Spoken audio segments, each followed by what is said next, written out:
Muslimin dan muslimat yang dirahmati Allah sekalian, daripada Farrukh Maula Osman, daripada satu orang yang nama dia Farrukh.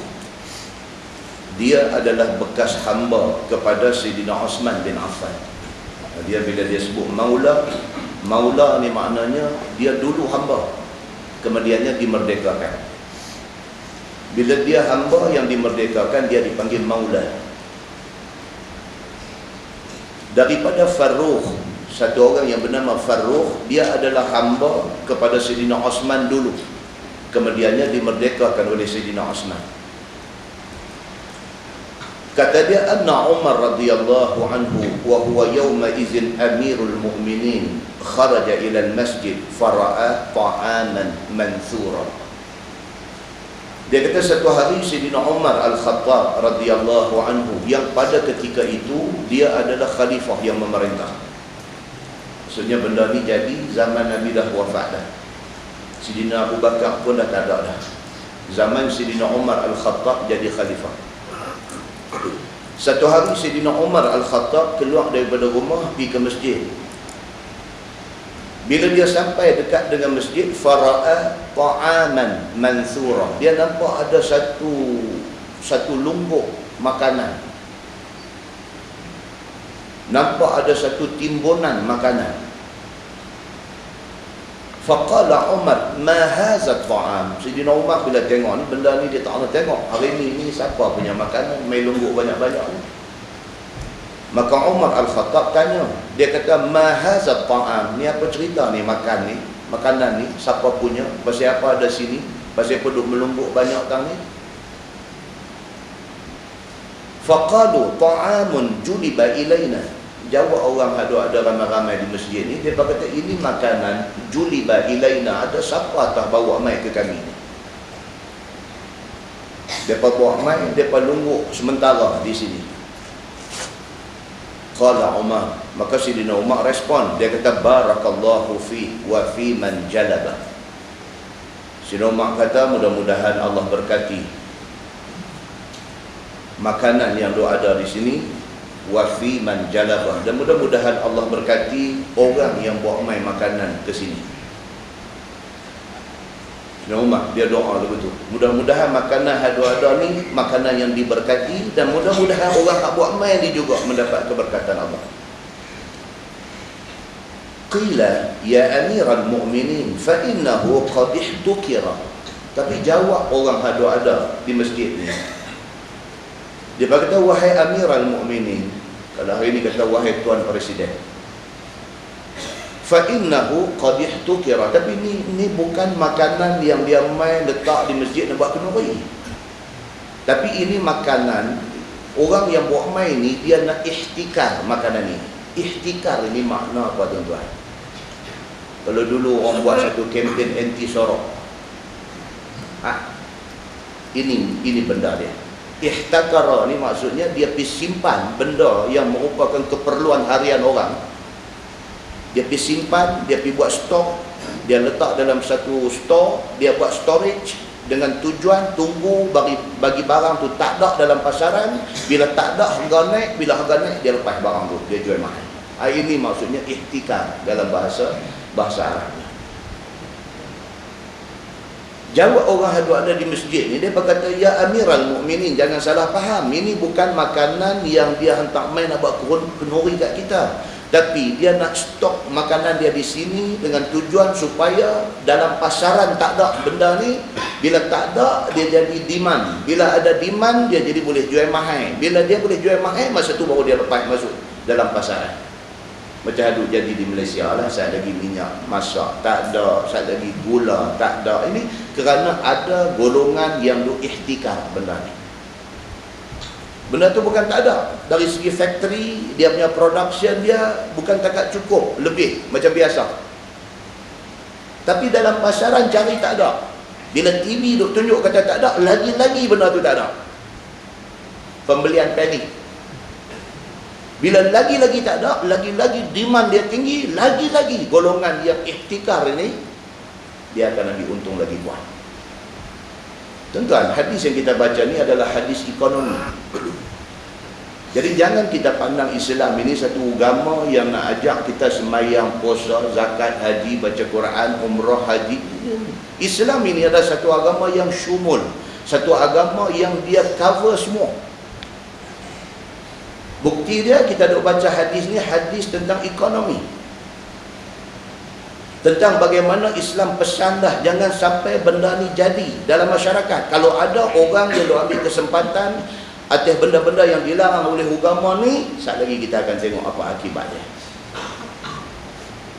Umar Al-Khattab bila sampai di masjid, dia tengok makanan ada satu lungguk. Dia suruh tanya, ni apa cerita makanan duk lungguk di sini?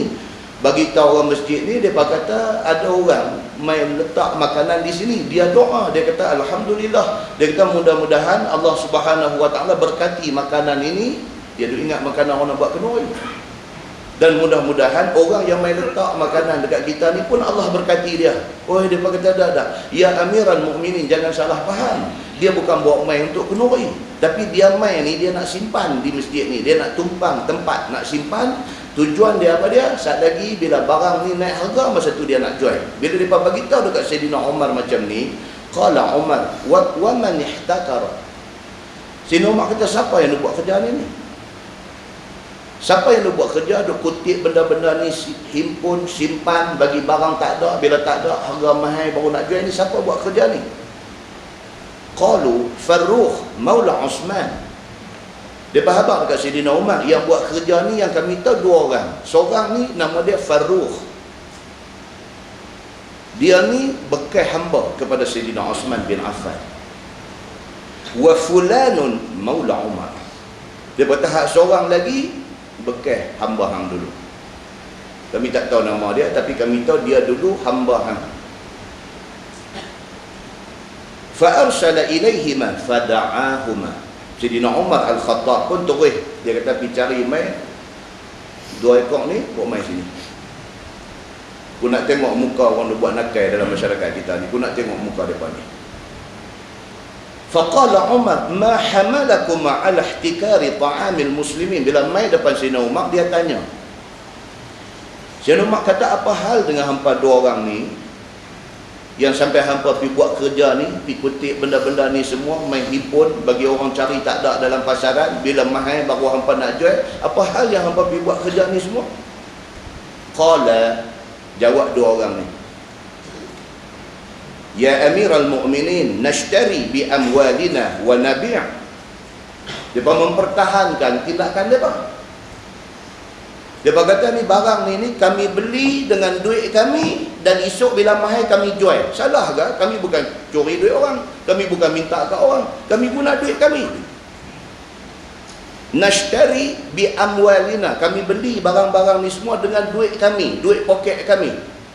Wa nabi', dan kami tunggu masa yang cantik, esok kami nak jual, kami nak cari untung menyaga. Takkan salah kot? Faqala Umar, sami'tu Rasulullah sallallahu alaihi wasallam yaqul, man ihtakara 'ala al-muslimin ta'amahum darabahu Allah bil iflas atau bijuzan. Umar Al-Khattab ini yang cantik sahabat-sahabat Nabi ni. Dia tak marah buta tuli, dia tak pergi cari apa sebab atas belakang, dia tak maki hamun mereka yang buat kerja menyusahkan orang ni. Sebaliknya Sayyidina Umar Al-Khattab, dia jawab mudah aja. Dia kata macam ni cerita dia. Aku dengar Nabi SAW bersabda. Ini cantik generasi sahabat, tuan-tuan. You nak cakap apa pun, kita balik kepada Quran, kepada hadis Nabi. Jangan cakap pandai. Jangan kata betul tapi tidak ada nas. Jangan kata benda ni kami duk buat lama. Jangan cakap mai kata ni dia ayat Quran, ni dia hadis Nabi. Masya-Allah, jalan. Umar Al-Khattab dalam menghadapi budak nakal dua orang dalam masyarakat dia ni, dia jawab cantik macam tu je. Dia kata, aku dengar Nabi SAW bersabda, man ihtakara 'alal muslimin ta'amahum.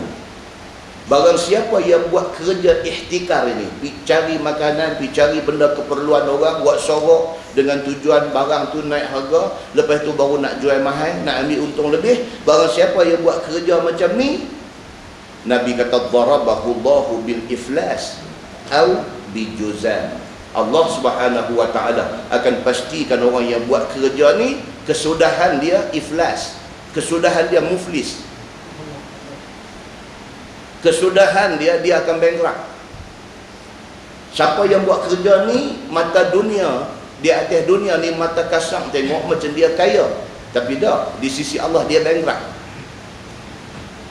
Walaupun atas dunia dia tak bankrupt dalam faham yang kita duk faham ni, dah di sisi Allah dia bankrupt. Dia akhirat esok ni tak ada apa ke dia ni. Jahat dia buat tu memakan kebaikan pahala yang dia duk buat sebelum ni. Nabi SAW kata, siapa yang buat kerja macam ni, darabahullahu bil iflas, Allah akan timpakan kepada dia bankruptcy. Allah akan jadikan dia satu orang yang muflis. Au bijuzam, Nabi kata, ataupun atas dunia dia ni akan dipastikan kena sakit kusta. Juzam, kusta. Kita duduk pergi Sungai Buloh beli pokok bunga tu, itu tempat bekas pesakit kusta. Tapi depan ni bukan pasal ihtikar ni. Pergi duduk buat dulu sorok barang apa. Depan cerita lain. Ni cerita siapa yang pergi buat kerja ni, Nabi kata dua benda gua akan pasti kena ke dia. Yang pertama dia muflis, yang kedua dia akan kena kusta. Farrukh, bekas hamba kepada Sidina Osman, bila dia dengar Sidina Umar kata macam tu, faqala Farrukh inda dhalik, ya amiral mu'minin, u'ahidullah wa u'ahiduk alla a'uda fi ta'amin abada. Dia terus respon. Bila Sidina Umar kata macam tu, dia takut. Dia jadi kecut perut. Dia jadi seriau bila dengar Sidina Umar kata macam tu.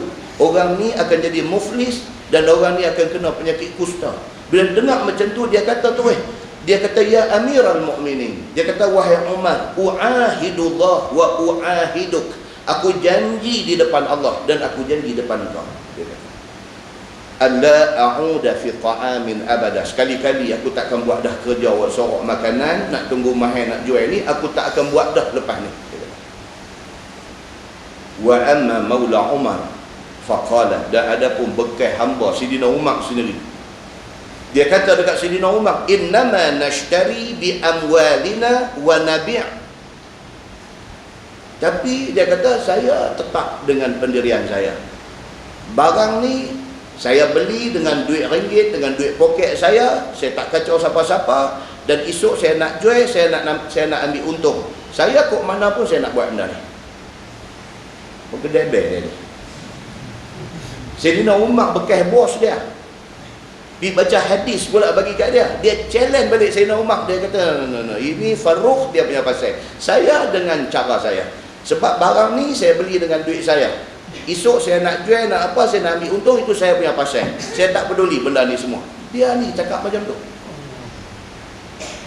Qala Abu Yahya, kata Abu Yahya, salah seorang rawi hadis ini, dia kata, falaqad ra'aitu maula Umar majzuman.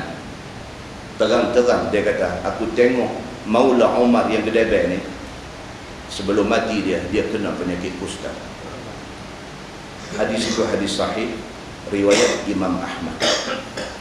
Hadis ni saya ambil daripada Musnad Ahmad, daripada himpunan hadis-hadis sahih, riwayat Imam Ahmad bin Hanbal, imam yang kita kenal dengan nama Imam Hanbali. Semalam kita beritahu di Masjid Jelutong, Ahmad bin Hanbal ni siapa dia ni? Dia imam mazhab, imam yang paling junior. Abu Hanifah, Malik, Imam Syafi'i dan Imam Ahmad bin Hanbal. Dia imam paling junior. Dia berketurunan daripada Nabi SAW. Dia ada sangkut dengan keturunan Nabi. Lahir 20 Rabiul Awal, wafat 12 Rabiul Awal, sama hari wafat Nabi SAW, sama tanggal dengan wafat Nabi SAW.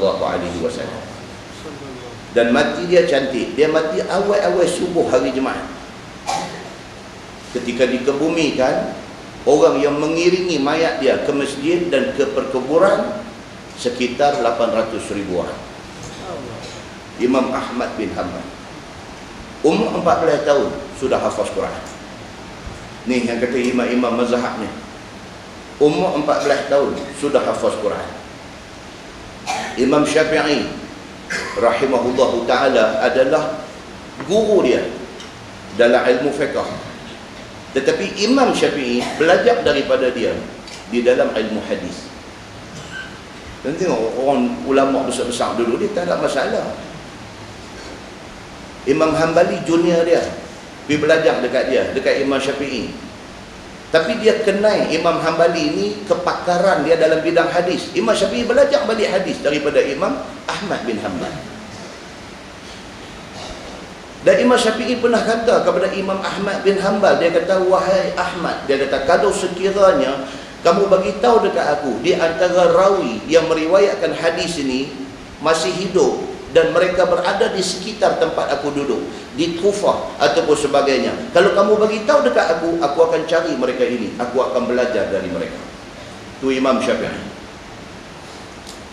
Muslimin dan muslimat yang dirahmati Allah sekalian, demikian hebatnya imam-imam dulu. Dan hadis yang kita baca ni riwayat daripada dia, daripada Imam Ahmad bin Hanbal. Muslimin dan muslimat yang dirahmati Allah sekalian, kesimpulan hadis yang kita baca tu apa dia? Yang pertama, kita kena ingat apa yang Allah kata dan apa yang Nabi kata tentu jadi. Itu kena kunci dalam hati. Apa juga yang Tuhan sebut dalam Quran tu tentu jadi. Dan apa juga yang disebut oleh Nabi SAW di dalam hadis tentu jadi. Hampir mengaji sampai tinggi mana pun, hang mengaji bidang apa pun, kalau hang menolak Quran, menolak hadis, hang memang cari penyakit. Pasal apa? Pasal apa juga yang Tuhan kata, apa juga hak Nabi kata, tentu betul itu. Hadis yang kita baca tadi menunjukkan musibah yang menimpa bekas hamba kepada Sayyidina Umar Al-Khattab. Apabila Umar tegur dia buat bantah. Akhirnya apa yang disebut oleh Nabi SAW dalam hadis yang dibaca balik oleh Sayyidina Umar terang-terang menimpa dia. Sebelum mati dia kena penyakit kusta. Kesimpulan yang kedua, bahkan kadang-kadang Allah Subhanahu wa taala dan juga Nabi SAW dia bagi juga kepada orang yang tertentu daripada hamba Allah yang terpilih dan daripada orang yang sayang Nabi SAW, diberi juga kepada mereka ini doa yang makbul.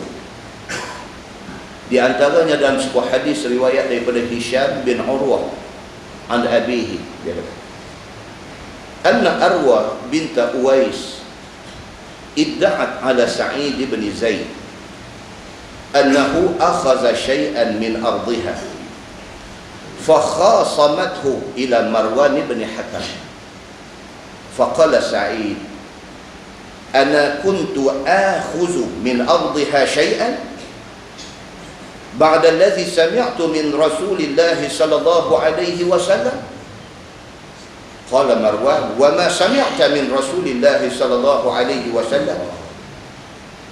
قال سعيد سمعت رسول الله صلى الله عليه وسلم يقول من أخذ شبرا من الأرض ظلما طوقه إلى 7 أراضين. فقال له مروان لا أسألك بينة بعد هذا. فقال سعيد اللهم إن كانت كاذبة فعمي بصرها واقتلها في أرضها.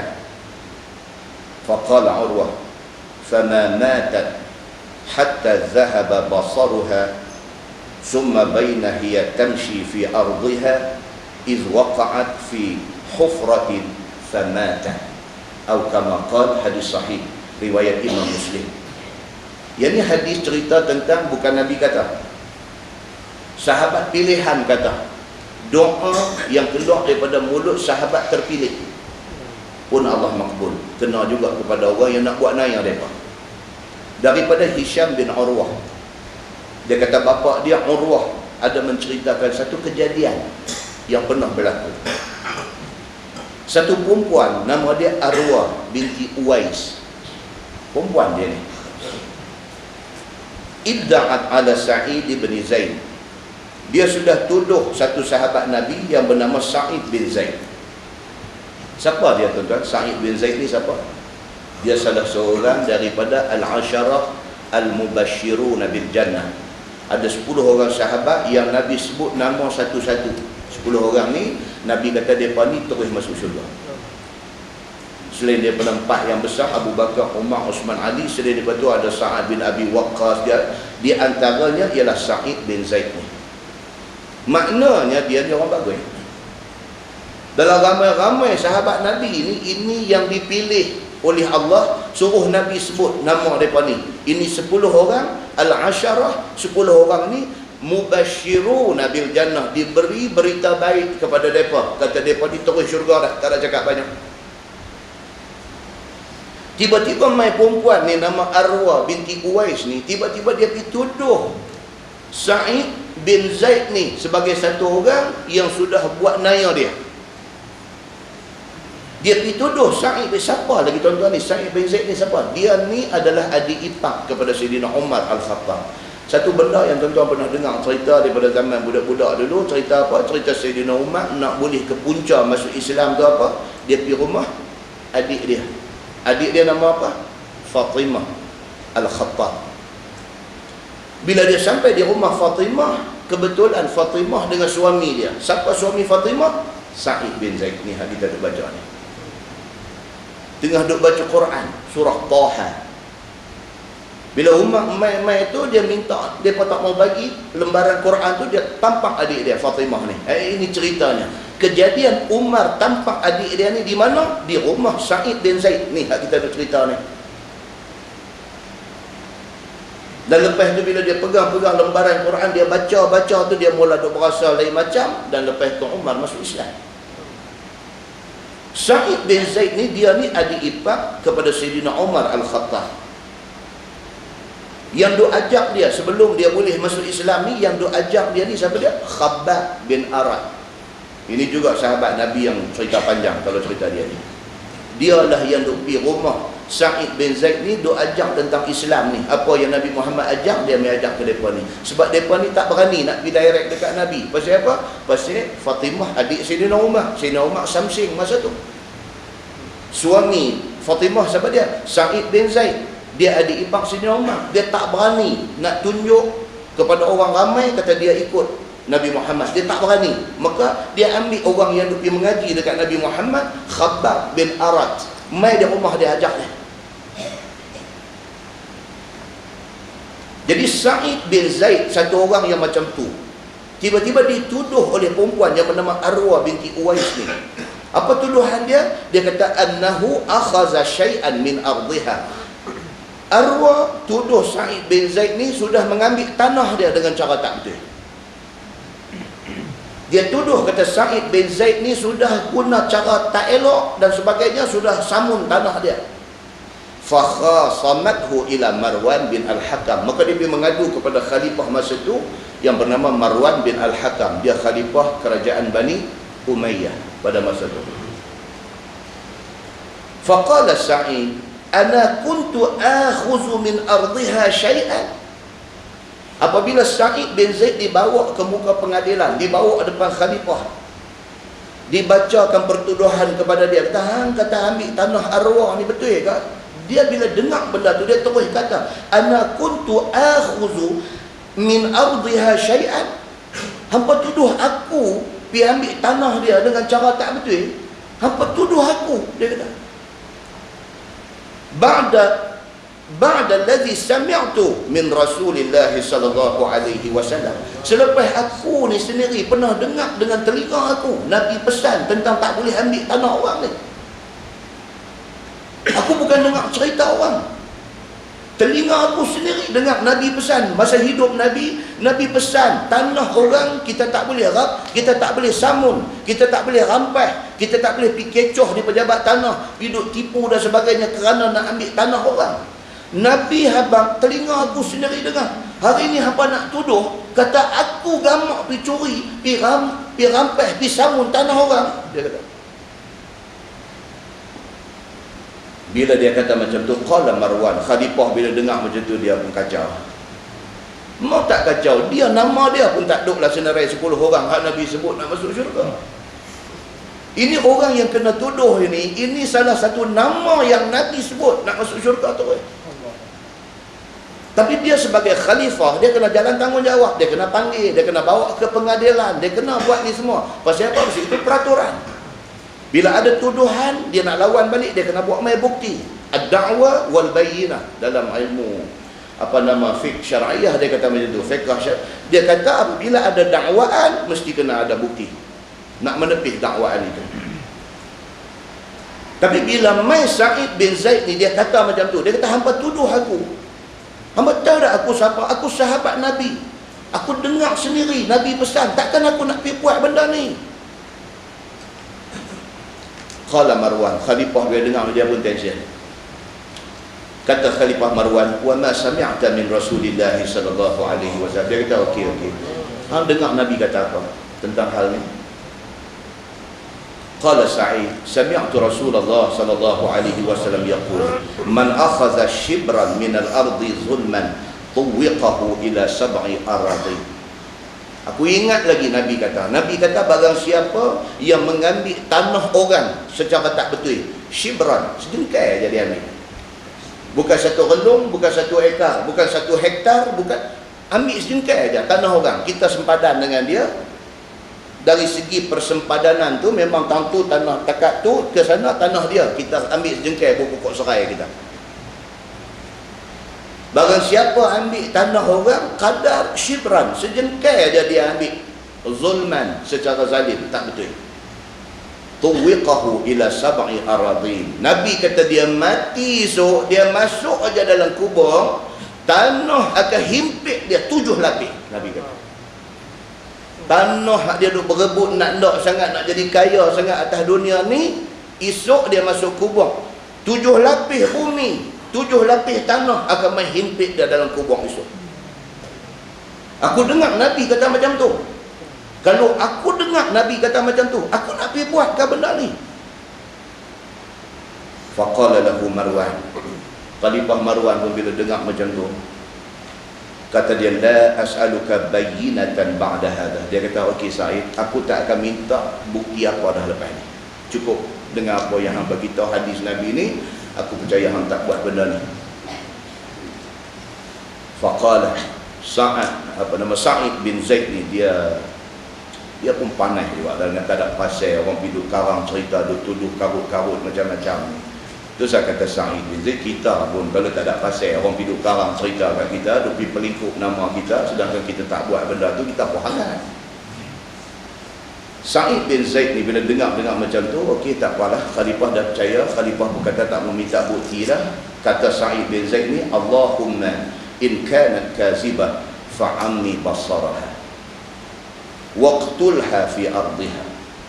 Depan khalifah, depan perempuan nak pedajai dia terus angkat tangan baca doa. Allahumma, dia kata, ya Allah ya Tuhanku, in kanat kazibah, kalau perempuan ni bohong hari ni, kalau perempuan ni saja nak bohong, nak berjahanam nama aku, nak perosak peribadi aku, nak menghancurkan nama baik aku, kalau sekiranya dia ni kazibah, kalau sekiranya dia ni bohong, fa'ammi basaraha, dia kata ya Allah butakan mata dia. Ni karut lah. Anak pergi jengkai, anak pergi cari pasal, salah orang. Dia pergi jengkai satu sahabat yang Nabi sebut kata akan masuk syurga terus.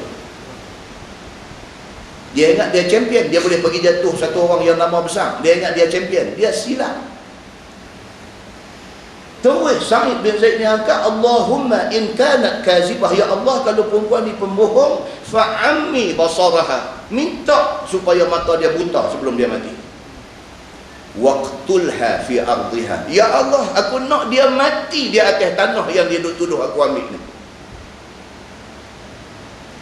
Qala, kata Urwah yang meriwayatkan hadis ni, fama matat hatta dhahaba basaruha, aku tengok dengan mata aku. Urwah ni kata, sebelum mati Arwah binti Uwais, perempuan yang nak penjatuh, nak perosak nama Sa'id bin Zaid ni, sebelum mati dia buta mata dia. Dengan tak ada pasal, mata buta, tak nampak. Summa baina hiya tamshi fi ardiha iz waqa'at fi hufrah famatat.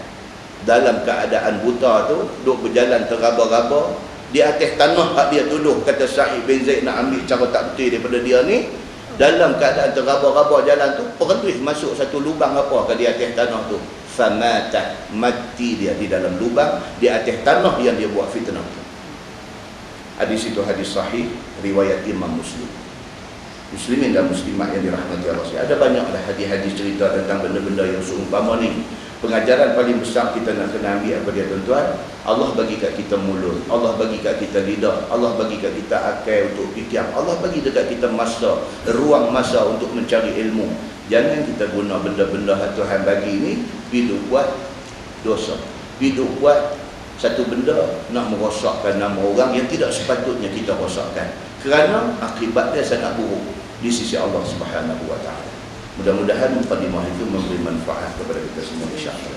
Kita menggunakan Bahrul Mazi jilid 3. Muka surat 111. Muka surat 111. Bab ma jaa fi ar-rajul ya'tisu fi as-salah. Itu bab yang datang pada menyebutkan satu orang lelaki yang bersin tengah semayang. Semalam pun baca tajuk bersin juga di Jelutong. Malam ni pun tajuk bersin. Saya sehari hari ni duduk bersin. Kenapa? Tak tahu kan. Telah ubat 4 biji, dia jadi berbina biji mata, dia jadi hayai macam mana pun dia tak. Dia kering rengkong-rengkong habis dia. Kan? Tajuk ni dah apa punya pasal tak. Ketahuilah saudaraku, adakah boleh seseorang yang bersin dalam semayang itu kata Alhamdulillah? Kita tengah semayang bersin, boleh tak boleh kita bila bersin kata Alhamdulillah? Maka dengan hadis ini dapatlah ulama mengeluarkan hukum. Hadis daripada At-Tirmizi, kata dia an Rifa'ah qala sallaitu khalfa Rasulillah sallallahu alaihi wasallam. Daripada satu sahabat Nabi sallallahu alaihi wasallam, nama dia Rifa'ah radhiyallahu anhu. Kata dia, sembahyang aku menjadi makmum di belakang Nabi sallallahu alaihi wasallam yang telah menjadi imam kami seperti biasa, seperti adatnya. Rifa'ah ni cerita, dia kata satu hari kami duduk sembahyang macam biasalah, Nabi jadi imam, kami makmum. Tiba-tiba fa'atastu faqultu alhamdulillahi hamdan katsiran tayyiban mubarakan fi kama yuhibbu rabbuna wa yarda. Dalam pada tengah sembahyang dan menjadi makmum itu, tiba-tiba aku bersin. Rifa'ah ni kata, aku ni tiba-tiba terbersin. Maka automatik dia berkata alhamdulillahillazi hamdan alhamdulillahi hamdan katsiran tayyiban mubarakan fi kama yuhibbu rabbuna wa yarda. Tu dia punya panjang dia baca. Kan? Kalau alhamdulillah saja pun dah orang bincang panjang dah. Boleh ke kata alhamdulillah? No, dia pergi bubuh tu dia sekali.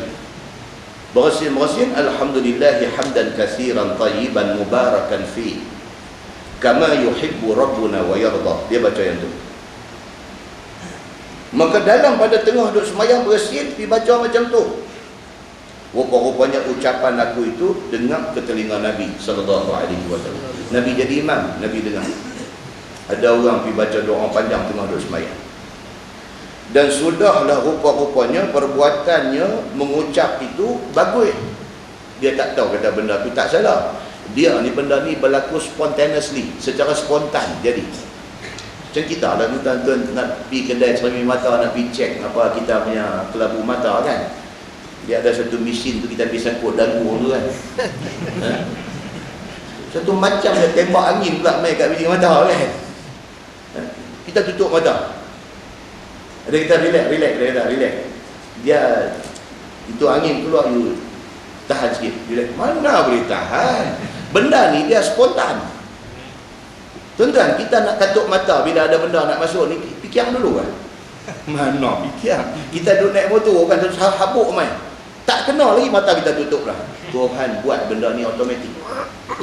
Ni automatik ni Tuhan buat ni. Automatik. Dalam sains apa dia panggil, tindakan pantulan apa dia panggil kan. Spontaneously, spontan kita nanti tutup.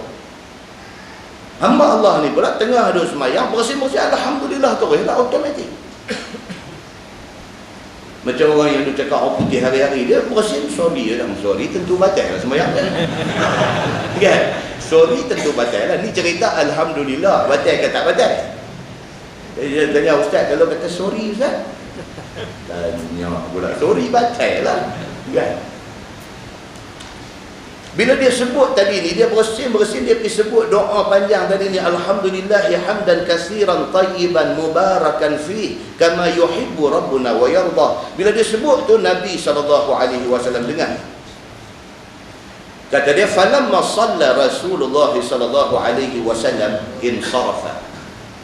Maka apabila sudah selesai sembahyang Nabi SAW, berpaling Nabi kerana nak tahu siapa ia bersin dan sebut doa alhamdulillah yang panjang tadi. Bila habis bagi salam, Nabi beralih tengok mana bakal puja habis semua. Dan ditanya sekalian orang, faqala manil mutakallim fi salah. Nabi kata, siapa tadi yang bercakap dalam sembahyang tadi? Soalan tu menakutkan. Kalau Nabi beralih, Nabi tanya siapa yang baca doa bagus tadi apa? Ramailah nak angkat tangan. Tapi Nabi tak tanya macam tu. Nabi tanya manil mutakallim fi salat. Mana dia? Siapa tadi yang bercakap dalam sembahyang? Dia kata. Bila didengar oleh yang hadir akan sabda Nabi yang demikian, maka sudah diam semuanya. Takutlah. Budak-budak dalam kelas kan, main buat pecah tingkap sekepin. Cikgu disiplin pula main masuk, tak tanya lagi, rotan duk tarik atas lantai rumah dah. Siapa bagi pecah cermin? Sengak semua. Kawan bagi pecah pun sengak, kawan lain pun sengak sama. Tak berani nak abang lagi jadi pasal dengan kawan yang buat hal. Falam yatakallam ahad. Kata hadis tu, maka tak ada seorang pun yang bercakap, yang mengaku, yang bagi tahu apa-apa. Kerana hebatkan Nabi SAW. Jadi hormat kepada Nabi tu tak terbit di mulut mereka nak kata apa-apa. Dan takut pula mereka akan jadi hingar-bangar, sehingga diam semuanya menantikan biar orang yang mengucapkan alhamdulillah tadi ni sendiri bercakap dan menyahut sabda Nabi itu. Masing-masing sengap, dia kata siapa apa sudah gaharu cendana bukan hadis tadi pakai. Hadis Melayu pun tu. Jadi dia kata siapa berak tengah jalan dia kena mengaku. Begitu. Kita nak pergi doa abang tak mahu. Barangkali entahkan jadi salah pula orang yang menyahutnya dan menjadikan murka Nabi SAW. Nabi buat ramai nak tolong abang ni, dia ni yang buat tu, ni semua tak mahu. Bagi kawah buat tu sendiri mengaku. Apabila tak ada seorang pun menyahut pertanyaan Nabi itu, dan aku, kata Rifa'ah yang bersin ni, aku pun diam juga. Dia kata, aku pun penyakit jangan cari. Dia kata, lah hidup diam-diam sudah. Summa qala hasaniyah. Kemudian kata Nabi SAW untuk kali yang kedua, manil mutakallim fi salah. Siapa yang bercakap dalam sembahyang tadi? Maka tiada jua siapa pun menyahutnya. Nabi ulang lagi sekali, siapa dia cakap tadi? Sengap juga. Falam yatakallam ahad. Maka tak ada seorang pun bercakap. Summa qala hasalisa. Kemudian Nabi tanya untuk kali ketiga, manil mutakallim fi salah. Siapa yang bercakap dalam sembahyang tadi? Nabi tanya 3 kali. Gitu. Ni hadis tuan-tuan, dia style hadis dia macam tu. Kalau 3 kali dia repeat 3 kali. Pasal apa? Pasal style Nabi dalam mengajak sahabat pun macam tu. Nabi kalau dia main satu-satu poin penting, benda dia nak abang tu satu yang penting kepada sahabat, Nabi sebut, Nabi repeat, Nabi repeat, Nabi repeat. Kadang-kadang ada satu cerita, Nabi pernah cerita dekat sahabat. Nabi cerita dan Nabi tahu cerita ni penting. Nabi dah cerita dah, Nabi repeat lagi. Kemudian bila Nabi repeat lagi. Bila Nabi repeat lagi. Sampai ada hadis yang meriwayatkan sahabat kata apa? Sahabat kata, Nabi ni apa hal dia sebut benda ni, aku dengar daripada Nabi ni bukan sekali, dia kata. Aku dengar ni bukan 2 kali, bukan 3 kali, bahkan lebih daripada 7 kali. Nabi ulang tu bukan lupa. Bukan kata Nabi ni lupa kok itu dia dah habaq dah, dia habaq lagi. No, sebab benda tu penting. Maka Nabi ulang banyak kali. Bila Nabi ulang banyak kali, ingat tu lebih lagi. Kalau orang yang pernah dengar hadis tu, bila dia dengar lagi hadis ni, dia recall balik. Dia recall balik, dia ingat balik, oh hadis ni saya lagi cerita macam ni. Benda tu important, maka kerana tu diulang banyak kali. Maka tak ada siapa menyahutnya. Maka orang yang mengucap itu pun tiadalah lagi terdiamkan diri. Kemudian daripada 3 kali Nabi sebut, maka benar ataupun salah kerjanya pun dia serah diri. Rifa'ah pun fikir-fikir ni 3 kali. Orang tua ni ulang tanya, saat lagi kalau aku tak jawab, tak dia pergi 7 kali, dia pergi 14 kali, tak kan terus sampai sambung sembahyang apa saat lagi, duduk tak habis-habis tanya. Saat lagi tak ada pasal pun dia kena marah dengan orang, cerita dia, aku surrender lah, apa nak jadi pun aku terima. Rifa'ah sudah ingat macam tu. Maka mujur, dia kata, baik bagi aku. Dia kata, sambung hadis tu apa? Faqala Rifa'ah, ana ya Rasulullah.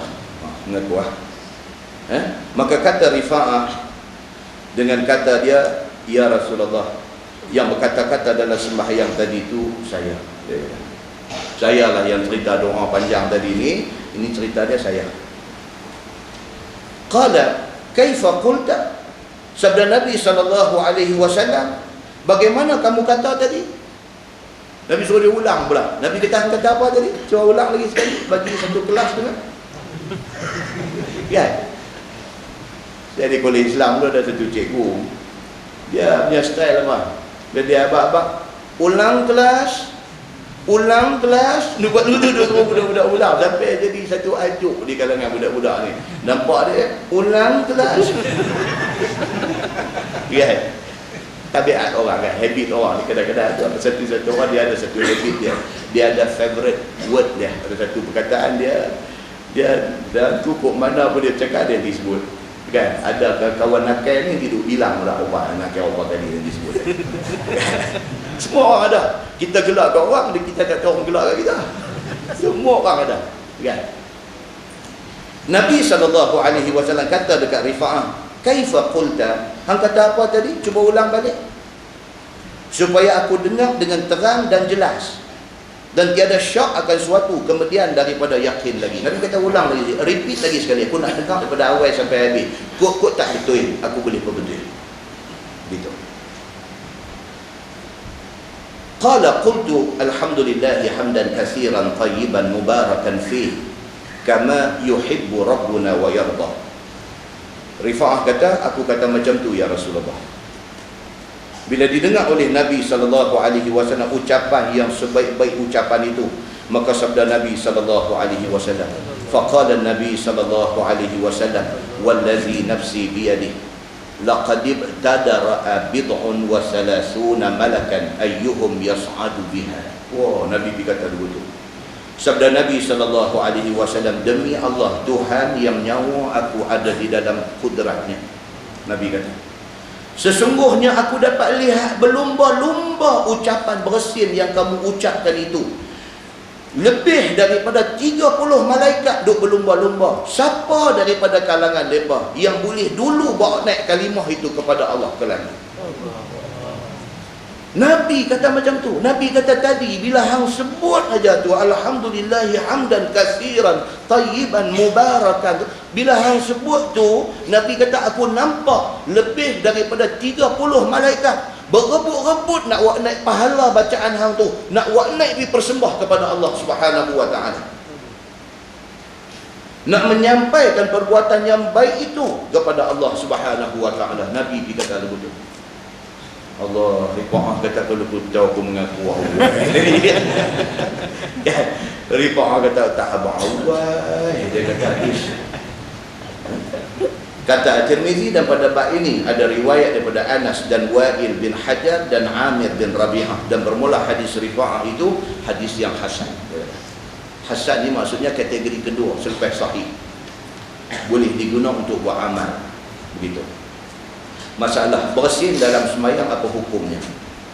Kata Imam At-Tirmizi, dan seolah-olahnya hadis itu bahawasanya ia memberitahu bahawa sembahyang Nabi itu ialah sembahyang sunat. Itu pendapat ulama. Kerana bahawasanya ketiadaan seorang daripada tabi'in yang berkata mereka itu, apabila bersin seseorang di dalam sembahyang fardu, hanya sahaja ucap alhamdulillah sahaja dalam dirinya. Jadi pendapat ulama. Kes tadi ni jadi dalam sembahyang sunat. Sembahyang sunat dia longgar sikit. Longgar dari segi apa tuan-tuan? Macam kita sembahyang fardu, saja-saja nak berhenti sembahyang fardu haram. Saja-saja nak berhenti sembahyang fardu haram. Kita tengah duduk sembahyang Zuhur, tahu orang main, tekan loceng, tekan bel, rumah kita ting tong, kita baru 1 rakaat, kita berhenti turun pergi jumpa dia. Haram. Sembahyang fardu tak boleh kita berhenti kecuali kalau batal. Adapun sembahyang sunat boleh. Kita baru sembahyang 1 rakaat, bunyi bel bunyi, kita boleh berhenti turun pergi, tak salah. Tentu ingat tak hadis cerita tentang Juraij, satu orang yang nak beribadat sungguh-sungguh kepada Allah ni, sampai bawa diri tinggal orang ramai, pergi duduk dalam satu hutan, buat pondok, nak ibadat je. Mak dia mai panggil dia, ya Juraij, ya Juraij. Dia duduk sembahyang sunat, dia dengar suara mak dia panggil, dia duduk ingat, aku duduk sembahyang ni sembah Allah. Allah dengan mak aku, Allah besar lagi. Dia sembahyang pergi habis. Bila habis keluar mai tengok orang tua ni balik dah lah. Saat jadi pula mak mai ya Juraij, ya Juraij, dia duduk sembahyang sunat lagi, dia buat macam tu juga. Sampai mak dia jadi hot, jadi panas, mak dia pun cakap tak elok. Mak dia kata, ya Allah, dia kata anak aku ni alim sungguhlah, warak sungguh, sampai ke aku dia buat macam ni. Mak dia kata, minta bagi satu fitnah dekat dia sebelum dia mati. Ni sebab Nabi pesan kita jadi mak, jadi pak ni, mulut tu jangan cakui sangat dengan anak-anak terutamanya. Jangan cakui sangat. Mak Juraij ni sudah dikata macam tu. Allah Subhanahu wa taala takdirkan apa jadi dekat Juraij? Tiba-tiba dia terfitnah dalam kampung ini. Hadis bukan ni, hadis bukan cerita 1001 malam. Dia hadis. Dia sudah terfitnah. Satu perempuan jalan dalam kampung tu, diupah oleh orang yang tak kenal ke Juraij ni. Diupah. Dia kata dia pimai-pimai hang ni satu perempuan jalan. Lah ni macam ni, kami bayar duit dekat hang. Hang mengandung, hang tuduh, hang buat cerita kat dalam masyarakat ni kata hang mengandung anak Juraij. Oh, dia kata cantik ini pun satu babi punya duit. Bila perut besar, dia pergi di rumah Juraij. Dia kata, Juraij ni mai tengok ni anak hang ni, kata. Pulang kabut untuk share. Buat orang lelaki ni paling senang nak ke Jahannam, cerita perempuan. Betul tak betul itu perkara yang ke 1300? Betul tak betul itu perkara yang ke 1300 yang tak penting. Yang pentingnya cerita ni keluar dandan. Masyarakat ni dengan cerita ni cukup responnya.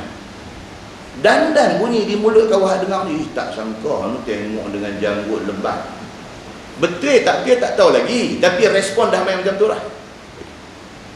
Senjata paling ampuh nak pergi ke Jahannam orang lelaki-lelaki ni perempuan. Semalam hadis kita baca mukadimah di Masjid Jelutong semalam kan. Sayyidina Umar kata apa? Nabi pesan. Di antara benda yang Nabi pesan apa dia? Nabi kata la yakhluwan. Janganlah bersunyi-sunyian satu laki-laki dengan satu perempuan. Pasal apa? Pasal yang ketiganya syaitan. Nabi kata. Yang dipasai itu semua nak dipasai. Tak buat pun orang boleh cerita, orang boleh percaya, tambah buat. Juraij ni sudah kena. Pasal apa? Punca sembahyang sunat, mak mai panggil tak berhenti. Itu nak abang kata kalau sembahyang sunat, kalau sekiranya apa-apa hal boleh berhenti. Tapi sembahyang fardu tak boleh. Begitu. Baik, sambung hadis tu, dia kata apabila bersin seseorang dalam sembahyang fardu, maka hanya ucap alhamdulillah saja. Kalau tengah sembahyang fardu bersin, tak usah panjang macam tadi. Alhamdulillah saja. Mengucapkan alhamdulillah ketika bersin tengah sembahyang fardu itu sunnah. Pasal apa? Pasal di-endorse oleh Nabi sallallahu alaihi wasallam. Dan tiada meluaskan mereka itu hukumnya lebih daripada yang demikian itu. Ulama-ulama kebanyakan kata ini dalam kes sembahyang fardu, alhamdulillah saja, jangan lebih pada itu. Kawah duduk sebelah dengar yarhamkallah pun tak usah doa. Pasal apa? Pasal tidak sabit daripada hadis ucapan itu. Tak usah. Bahkan Imam Nawawi dia kata haram kalau orang sebelah dengar kawan yang bersin ni kata alhamdulillah, dia kata yarhamkallah, batal sembahyang dia, kata Imam Nawawi. Begitu. Maka kata Nawawi di dalam syarah Muslim, di dalam bab tahrimul kalam fi salat, kata dia, adapun orang yang bersin dalam sembahyang, maka sunat baginya sebut alhamdulillah dengan tiada nyaring. Sebut tu agak-agak dia dengar aja.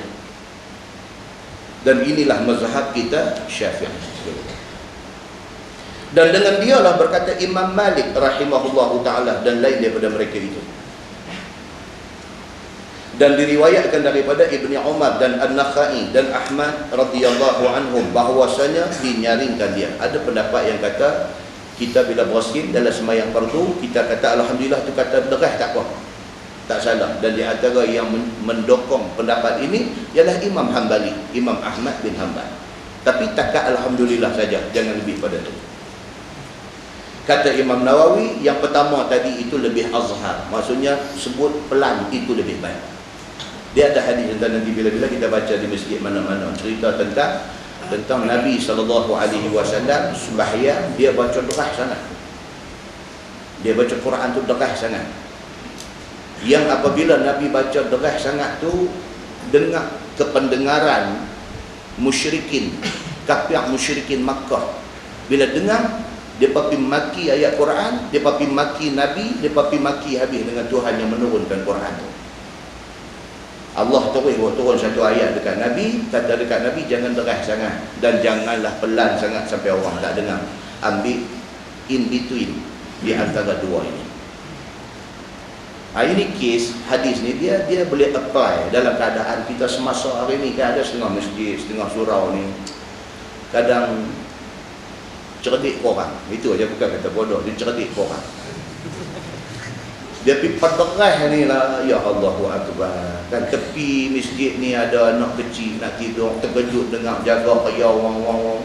Tepi masjid, tepi surau ada orang bukan Islam yang bila dia dengar dia jadi terbakar, dia jadi panas, dia jadi marah, dia jadi meluat kat Islam. Ini hadis ni lah cerita dia. Nabi pesan awal dah, Nabi kata jangan buat benda bagi image kita rosak. Bijak kena ada dalam Islam. Kadang-kadang kita ni nak menunjuk, lagi orang teguk lagi nak tunjuk, lagi orang marah lagi. Dengan tak ada pasal-pasal pergi ambil CD Quran pasang buka derah-derah. Kalau kita duduk di satu kawasan yang kondusif, satu kawasan yang orang Islam semua dan kita tahu semua orang pun suka dengan benda tu, tak apa. Macam duduk di Mekah, di Madinah apa semua kan. Tu pun Mekah, Madinah mana ada duduk. Dia kira semayang je. Masa semayang tu aja dengar bacaan semayang tu aja habis-habis. Dia tak mau nak riuh redah marah, tak mau. Pasal apa? Pasal kadang-kadang orang boleh jadi sakit hati dengan kerana kita terlebih.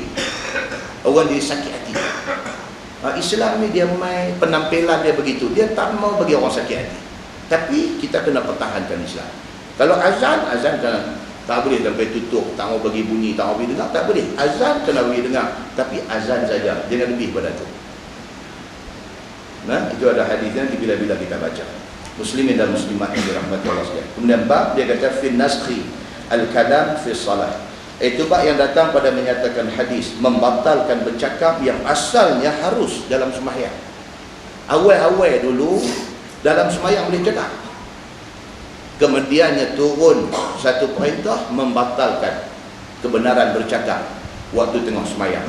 Ketahuilah saudaraku, sudah tetap hukum berkata-kata dengan sengaja dalam sembahyang itu membatalkan sembahyang. Itu hari ini hukum itu sudah putus. Tengah sembahyang bercakap, walaupun cakap tu satu keperluan, cakap batal. Itu mazhab Syafi'i. Ada mazhab lain dia bagi kelonggaran kalau sekiranya kes-kes emergency. Contoh kita tengah duduk sembahyang, kita tengok masuk mai satu tedung ulang tedung senduk apa masuk mai nak batuk. Tu imam kita pula tu, dah lah dia tu imam. Batuk dia kacau, semua berkata main masjid tak main surau, dia takut jadi imam. Kan? Masuk main ulang ni, imam kata tengok doa ada lagu ni, doa ada tepi tu imam. Jadi kita duduk belakang ni. Ulang tu imam, kata begitu. Bercakap tu kerana apa? Kerana satu keperluan, emergency. Yang dia rasa kalau dia tak inform, kalau dia tak acknowledge tu imam, tak beritahu kat tu imam boleh kena batuk. Tengok ni nak kata apa mana ni? Nak kata subhanallah, dia kata saya ikut dia lupa rakaat ke apa kan? Lah tak mau bagi dia confuse. Kira ulang senduk dia kata.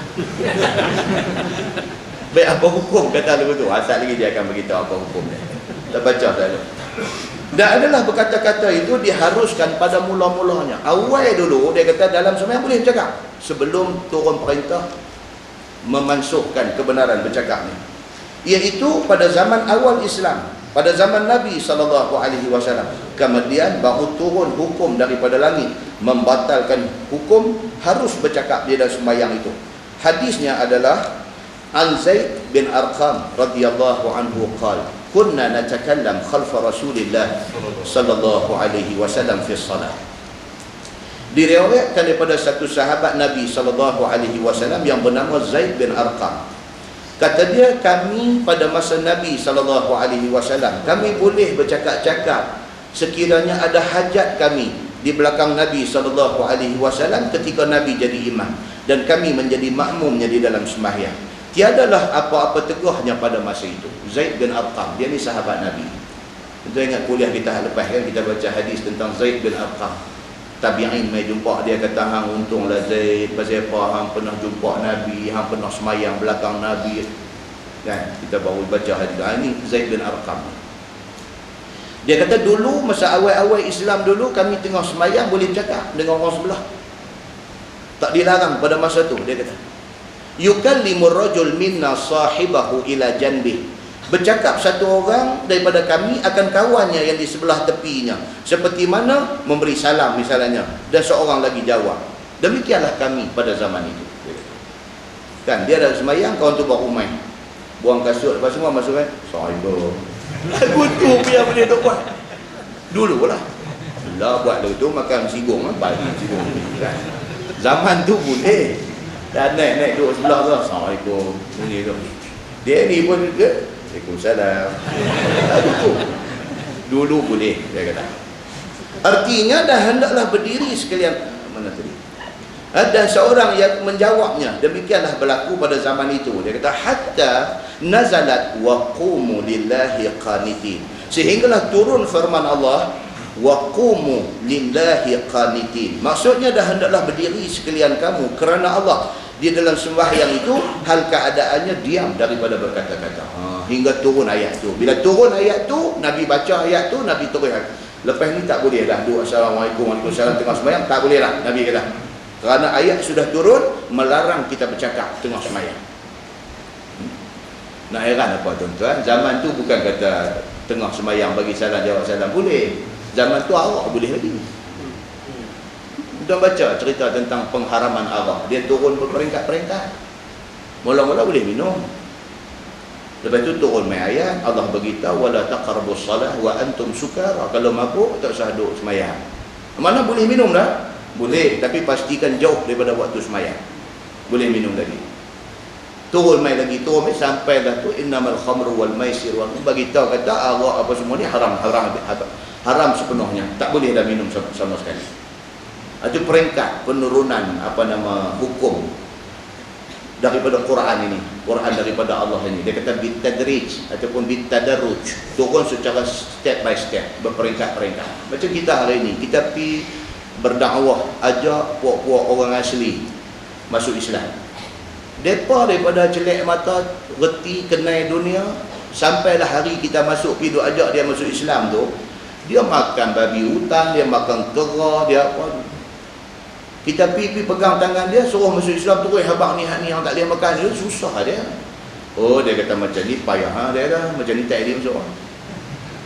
Pelan-pelan lah. Setengah pendapat kata dalam menghadapi golongan yang macam ni bolehlah kita pelan-pelan lepas bagi tahu kat dia.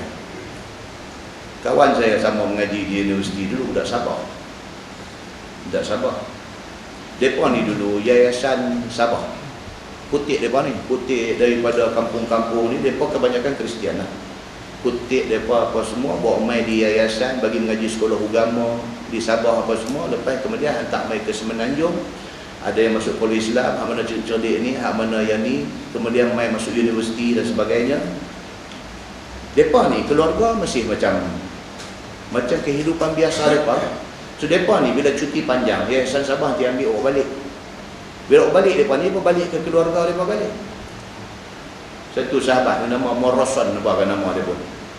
Momingkak apa kan nama? Moroson Momingkak apa nama? Lebih kurang pamungkas juga nama pun. Susah nak sebut kan. Sabah ni dia kata macam saya susah lah. Dia kata kalau balik dia kata duduk balik dengan keluarga yang tidak Islam ni, makan, minum apa semua makan sama lah dengan mereka. Dia kata periuk belanga ada masak makan periuk belanga tu juga ada dia makan, dia kata. Weh, dia kata habis family apa ni babi pun dia kata mereka makan lah. Habis tu lah kata kita naik dengar berserabut lah. Dia kata habis nak buat macam mana? Dia kata malu tu kacau kan, kita dengar kacau macam mana kan. Kita ni rasa kacau, tapi kita rasa kacau ni juga bila pergi hotel 5 bintang. Kan? Dia keluar dalam apa portal JAKIM, dia keluar berapa biji hotel 5 bintang yang apply lesen halal daripada JAKIM kan. Kita ustaz-ustaz, guru-guru agama hak cengeng marah, haram syubhat marah ni, pergi kursus di hotel 5 bintang makan apa tu lah. Tak cengeng pula dah, boleh makan pula. Tambah pula lagi. Kan? Cerita dulu tu lah cerita ni. Kan? Clear ke tu? Dapat hotel 5 bintang tu clear ke? Tanyalah ada sahabat kita, ada macam ni. Dia ikut kuliah kita ni, bekas chef hotel 5 bintang. Setidak-tidaknya dia kata, itu ustaz, setidak-tidaknya dia kata, kebanyakan lah dia kata, masak liquor mesti boh. Liquor, arak mesti boh. Memang kena boh dia tak ada pun 1-2 cancah dia lepas masuk.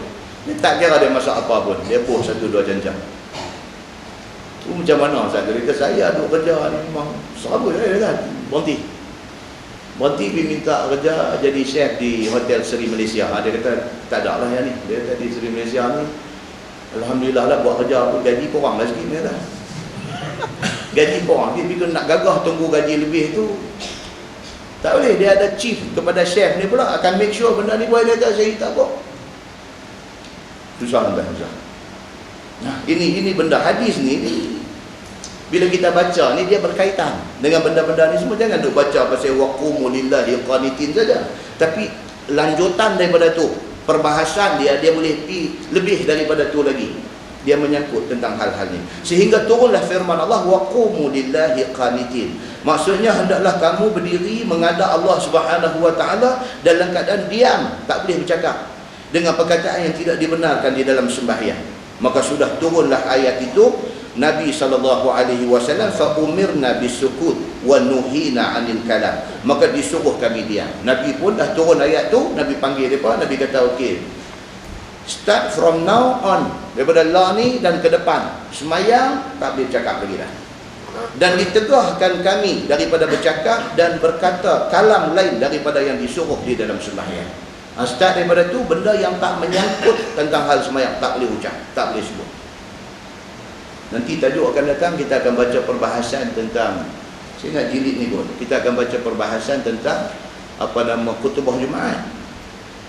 Kan tuan-tuan, setengah masjid Bilal sebelum dia selawat innallaha wa malaikatahu yusalluna, dia akan baca satu hadis dulu. Setengah masjid lah, tak semua masjid. Dia berdiri, dia pegang tongkat tu, tongkat semambu apa besar tu. Dia kata iza qulta li sahibika ansit yaumul jumu'atil imamu yakhtub faqad laghaw. Dia kata apabila kamu kata dekat kawan kamu ansit, diam wal imamu yakhtub, sedangkan imam sedang berkhutbah. Imam duduk baca khutbah, kita duduk sebelah kawan hadap sembang ni, kita nak suruh dia diam. Bagus tak bagus yang kita nak buat tu? Bagus. Pasal dia duduk sembang, kita kata ansit, diam, tunjuk khatib duduk khutbah. Nabi kata faqad laghaut, maka sia-sialah jemaat kawah tegung ni. Kawah duk menyembang daripada tadi tu macam mana? Dia tu orang peluh daripada awal dah. Daripada awal tak kira dah dia tu. Dan ni hak nak tegung ni, hak nak niat baik ni, nak tegung orang duk sembang ni. Nabi kata faqad laghaut, maka laghalah, sia-sialah jemaat dia hak tegung ni. Lanjutan daripada hadis tu, perbincangan tentang bercakap masa khutbah ni boleh ke tak boleh?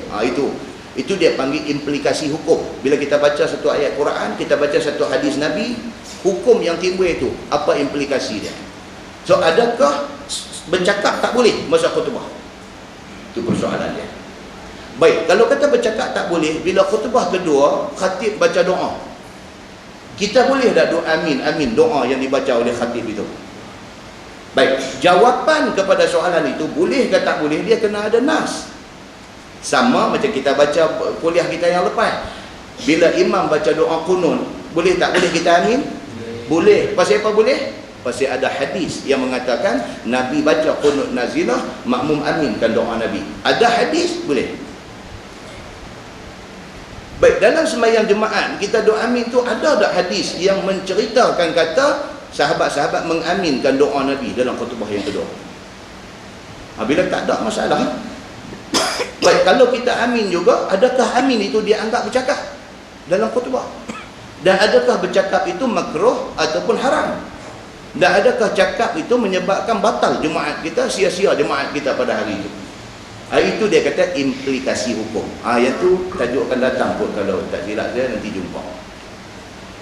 Jadi benda tu dia bukan benda kecil, benda besar, benda remeh. Benda bukan soal benda tu. Soalnya ialah kita nak tahu dari segi huraian ilmunya. Boleh ke tak boleh dari segi agama. Baik, Imam Mazhab kata apa, Imam Syafi'i kata apa tentang benda ni.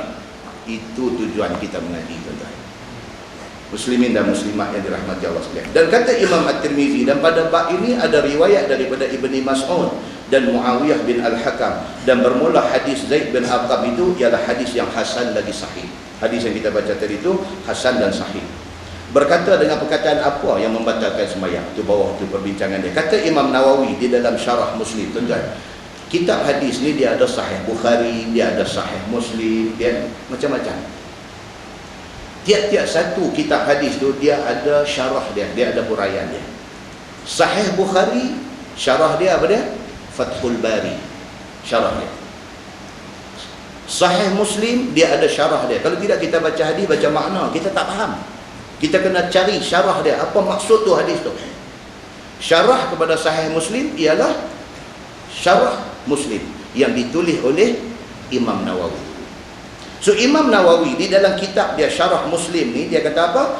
Dia kata hadis itu menunjukkan haram sekalian kamu, haram sekalian bagi kalam anak Adam di dalam sembahyang kamu, dan ini ijma' sekalian ulama.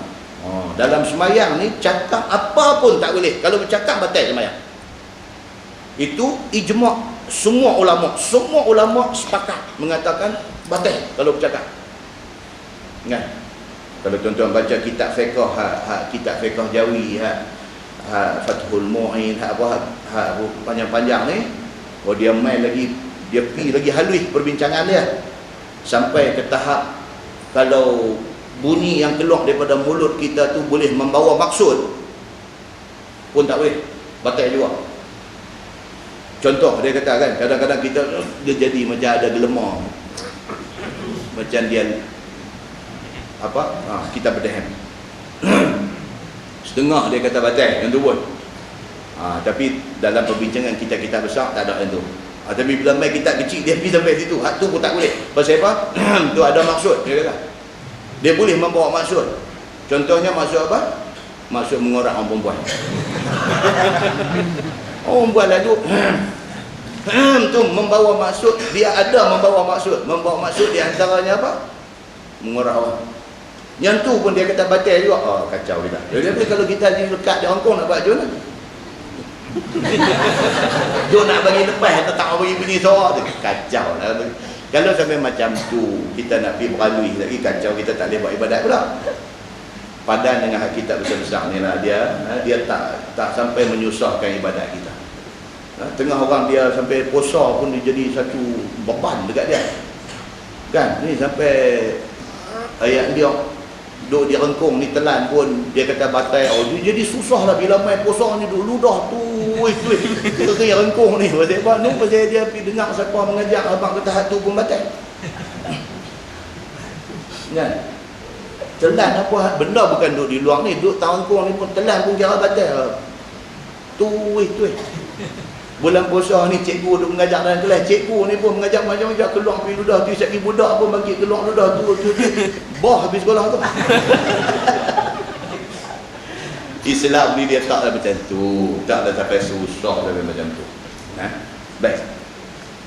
Kemudian dia kata apa? Itu ijma' ulama, tak boleh dia kata bercakap dalam sembahyang walau apa pun cakap yang membawa maksud kepada anak Adam, tak boleh. Atas bahawasanya bercakap dalam sembahyang dengan sengaja lagi tahu haramnya membatalkan sembahyang. Apatah lagi dia memang tahu kata bercakap tu boleh membatalkan sembahyang, dia pergi bercakap juga haram, dia kata. Melainkan kerana maslahah, maka padanya khilaf ulama. Kalau ada penting sangat, dia kata adalah khilaf ulama. Kata Imam Syafi'i dan Imam Malik dan Imam Abu Hanifah dan Imam Ahmad membatalkan juga akan sembahyang. Imam Syafi'i mazhab kita, Imam Abu Hanifah, Imam Ahmad bin Hanbal, Imam Malik, 4 mazhab besar ni, dia kata tak boleh. Word, kalau dia jadi word, satu perkataan yang membawa maksud, dia kata batal. Dan kata Al-Auza'i dan setengah daripada ashab Malik dan satu taifah yang sedikit mengharuskannya. Adalah satu minority group di kalangan ulama ni yang kata kalau benda tu penting sangat, haruslah, dia berkata. Yang cengkih tadi ni, ulang nama patut tu imam.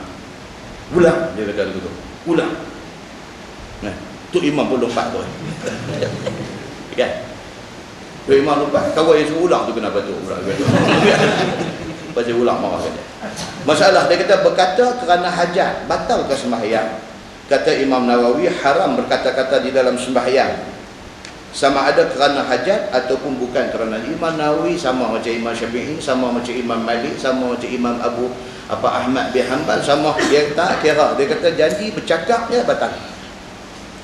Dan sama ada ia kerana masalah sembahyang ataupun bukan kerana masalah, tak kira, cakapnya batal. Ini disepakati oleh semua ulama. Kalau main mata, betul tak main mata? Dah tengah duduk sembahyang, kan anak kecil nak main lintas sejadah, kita lagu buat juga kata. Lagu duk buka spotlight pergi kata. Jegel. Budak tu pun tengok, jegel ni nampak tak boleh kot dia pun petang balik. Jegel tu batal dah. Tak batal, maksud dia bukan perkataan. Tak batal. Bukan setakat jegel tak batal. Kalau kita tengah sembahyang, seseorang nak lintas di kawasan sujud kita, petunjuk hadis kata apa? Tahan dengan tangan. Tadi dia main cerita hari tu. Kan? Cerita kawan tadi yang orang nak lintas, dia pun tahan. Kawan tu pun salam dia, oh ustaz, apa-apa. Ni pun satu haru juga. Dia tak mengaji. Bila dia nak lintas, dia pun tahan lah. Pasal dia duduk mengaji hadis apa, bagi tahu Nabi sendiri ada buat macam tu, tahan kan. Blok dia je bila lalu. Dia pergi tengok dia, nak tangkap tangan pula. Ustaz, abang-abang lama tak jumpa ini, kita duduk sembahyang. Kawan saya cerita, tapi saya rasa ini hadis palsu. Rasa macam palsu, kan? Begitu. Baik. Kemudian dia kata berkata dengan terlupa. Apa hukumnya dalam sembahyang? Kalau terlupa pula macam mana? Dia terlupa. Dia tengah duduk sembahyang, dia terlupa kata dia sembahyang. Oh, kacau tu. Kata Imam Nawawi di dalam Syarah Muslim, bermula orang yang lupa, maka tiada batal sembahyang dengan sebab bercakap itu. Kalau lupa sungguh, tapi karun. Tengah sembahyang lupa kata sembahyang kan. Dah lah lupa nak sembahyang tu dah satu bab dah. Terlupa nak sembahyang tu pun dah satu bab. Dah sembahyang dah lupa lagi kata duduk sembahyang. Oh, kacau. Kan? Tapi kata Imam Nawawi, dia kata apa? Kalau lupa sungguh lah, dia terlupa sungguh, dia pergi bercakap dalam sembahyang. Kan? Dia kata tak batal kalau lupa sungguh. Kan? Tengah-tengah duduk sembahyang tu. Biasalah kadang orang sembahyang dia teralik, dia terlalai kan. Boom, kata bunyi accident. Allah mati apa dia. Dia terlupa kata dia tengah sembahyang kan. Dia terlupa. Boom kata dengar, dia kata mati dah. Pun teringat dia aku sembahyang. Imam Nawawi kata kalau jadi macam tu dan dia orang lupa sungguh kata dia duduk sembahyang, maka cakap dalam terlupa itu tidak batal. Kan? Kawat ni cerita kawat. Dan kata dengan syarat berkata-kata itu sedikit saja, dan ini pendapat Imam Syafi'i. Dan pendapat itu juga dipegang oleh Imam Malik dan Imam Ahmad bin Hanbal dan jumhur ulama. Kalau terlupa sungguh maka tidak salah. Kemudian bawah tu berkata-kata dalam sembahyang kerana jahil, apa hukumnya? Kata Imam Nawawi, satu orang yang jahil yang berkata-kata dalam sembahyang dengan sengaja sama seperti hukum orang yang lupa. Dia baru masuk Islam, dia tak erti banyak lagi lah tentang Islam ni. Dia tak erti, dia tak tahu pun kata dalam sembahyang tak boleh bercakap ke apa. Baru kemarin masuk Islam, kan? Dia bercakap, kan? Dia duduk sembahyang sebelah kita, dia baru kemarin masuk Islam, dia pun tak ada nak belajar banyak. Dan lah Fatihah apa-apa sampai tang Ar-Rahmanir-Rahim, lupa Malik Yaumiddin apa. Dia tanya Malik Yaumiddin kan lepas tu. Dia tanya kita, Kan? Tak dia tanya tu batal ke tak? Tak batal, tu dia jahil. Dia baru masuk Islam, dia jahil. Kalau kita pula bila duduk jawab pula macam mana? Kan? Ini masalah-masalah fiqh. Dia bila jumpa persoalan fiqh ni, itulah dia panggil ihtimal. Ihtimal ni maksudnya andaian dalam fiqh. Kalau berlaku macam mana nak troubleshoot problem yang timbul tu. Macam mana nak troubleshoot? Yakni tidak batal sembahyang orang yang terlupa, yang jahil ni tadi. Baik, masalah di bawah tu. Menjawab orang bersin dalam sembahyang, apa hukumnya? Jadi kita duduk sebelah dia, dia bersin, dia kata alhamdulillah. Boleh ke tak kita kata yarhamukallah? Boleh tak boleh? Kata Imam Nawawi, bermula menjawab bersin dalam sembahyang itu setengah daripada kalam manusia yang diharamkan di dalam sembahyang, dan batal sembahyang dengan dia apabila mendatangkan seseorang dengan dia. Faham kata apa? Tak boleh. Tak boleh jawab yarhamukallah, tak boleh. Gitu. Baik, wallahu a'lam. Lepas ni kita masuk bab fi shalah inda taubah. Lepas ni kita masuk satu bab, iaitu cerita sembahyang pada waktu bertaubat. Kan kita dah buat salah, lepas tu menyesal sangat kita dengan salah kita buat tu, menyesal sangat. Jadi sebelum kita nak istighfar, astagfirullahalazim, minta ampun kat Tuhan tu, pergi ambil ayat sembahyang elok-elok dan sebagainya, main menghadap kiblat, sembahyang 2 rakaat. Sembahyang 2 rakaat itu sebagai mengiringi taubat kita kepada Allah. Ada hadis yang datang menceritakan tentang adanya amalan seumpama itu pada zaman Nabi sallallahu alaihi wasallam. Insya-Allah kita akan baca dulu.